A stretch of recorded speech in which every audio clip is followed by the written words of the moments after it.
Hello traders, FX Pip Collector here. Today is Thursday, April 18th, and this is my recap at the top of your videos of the day. And gold versus the dollar came in number 3 today, so we're going to do a quick recap. If you'd like to see my full top down analysis on gold, make sure you check out the video from this morning, linked at the end of this video over here.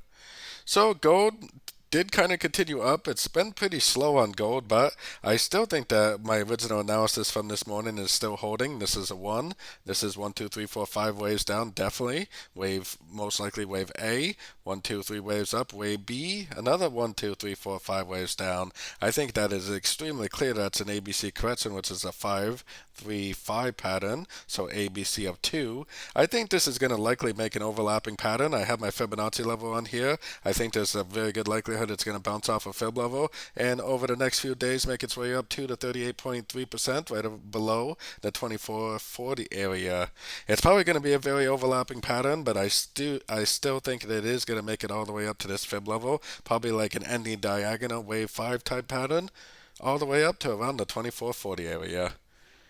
So don't forget to join my free Discord group, link down here in the corner, and don't forget to check out my membership program that gives you access to my daily live trading sessions and gives you access to my swing trade setups by signing up at my website, fxpipcollector.com. As always, thank you and happy trading.